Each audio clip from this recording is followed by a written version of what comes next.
60 battalions, equivalent of over 100,000 Russian troops, which include tanks, Su-35 fighter jets, several air defense units, and other heavy weapons, are amassed near the far eastern portion of Ukraine's border.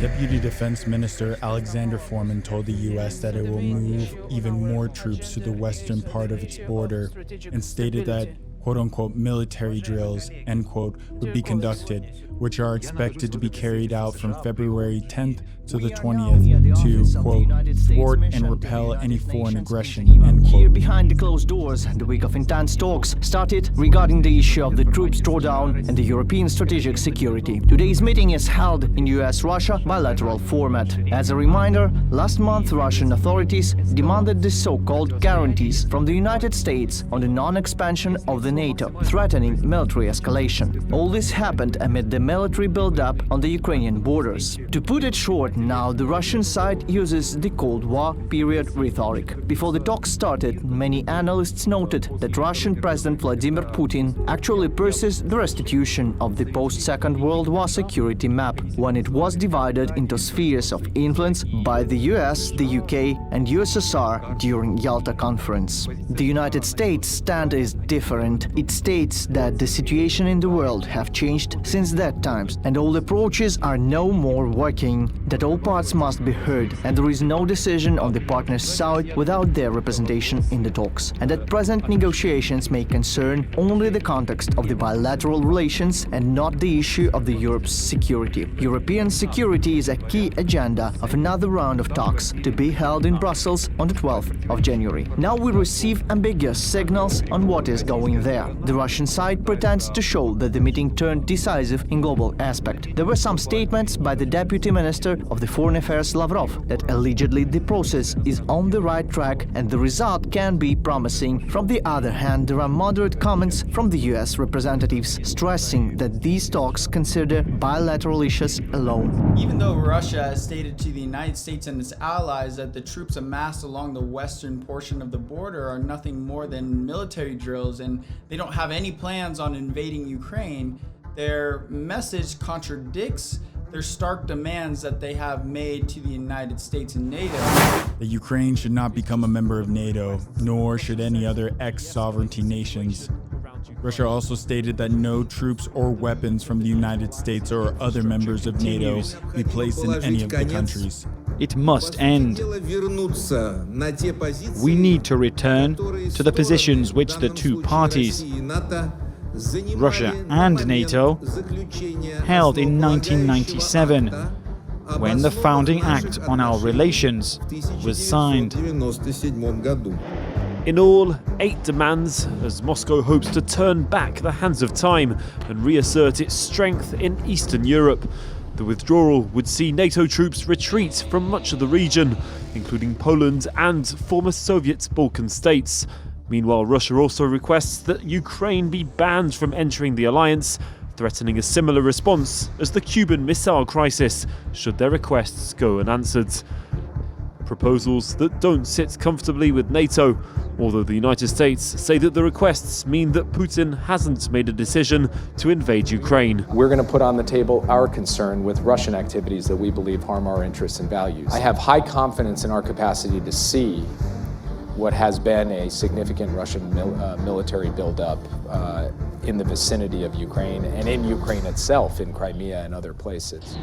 The United States and its allies rejected Russia's demands during the Russia-US negotiations in Geneva and a NATO-Russia assembly in early January of 2022. So the German Foreign Minister Annalena Baerbock responds back to the denial of Russia's demands from the United States and NATO. Germany's Foreign Minister Annalena Baerbock has told Russia it will pay a, quote, high price if it invades Ukraine. Baerbock is heading to Moscow for talks today to try to defuse what she called a highly dangerous situation as Russia continues its buildup of troops at the Ukrainian border. At a meeting with Ukraine's leaders on Monday, she said Berlin would do all it could to guarantee Kiev's security.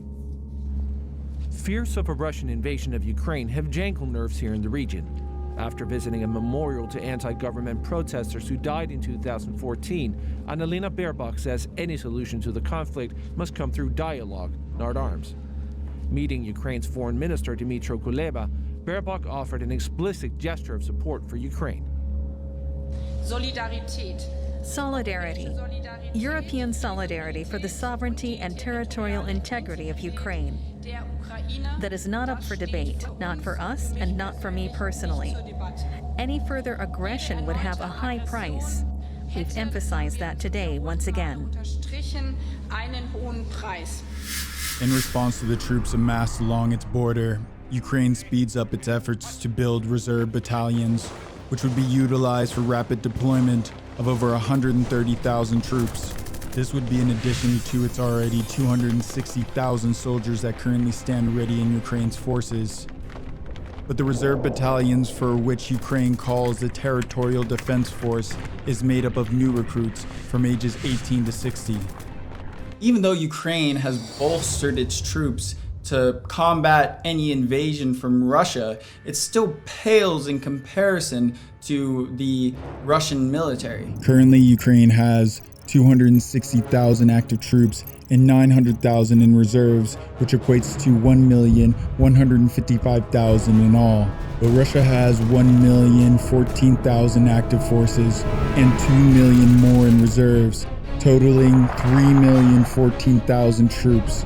In addition to Ukraine's 1,155,000 troops, it has 67 fighter jets and other attack aircraft, 34 attack helicopters, 2,430 tanks, 11,435 armored vehicles, 2,040 towed artillery, and 13 smaller warships, which is only a small fraction of the additional military assets Russia has at its disposal.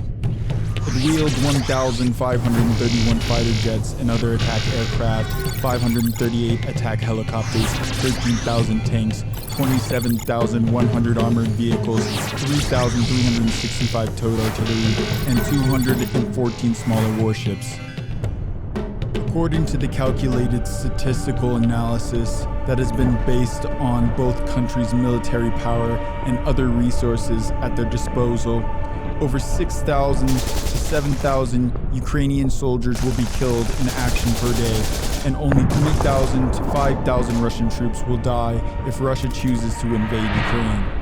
Russia has already staged several points along Ukraine's border to conduct a full invasion of the country.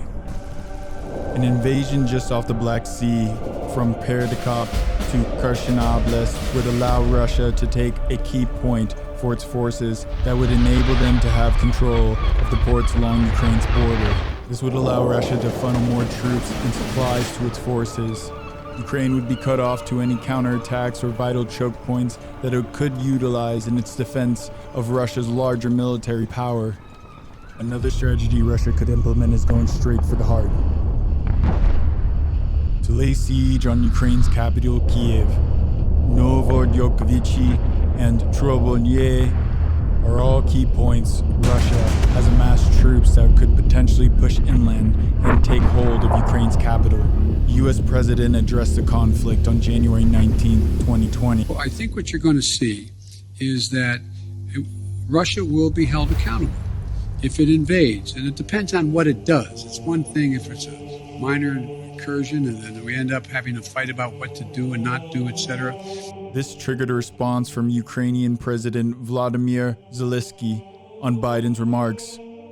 Quote, "We want to remind the great powers that there are no minor incursions in small nations, just as there are no minor casualties and little grief from the loss of loved ones. I say this as a president of a great power." End quote. So with the United States on the decline due to political turmoil and political division and also economic challenges, it emboldens countries like China and Russia. And not only on top of that, they are seeking to dominate and find their place on the world stage as new superpowers. And so in the preceding months, it will really determine if the United States is still a supreme power within the global arena, or if we have sharply fell from our position of power.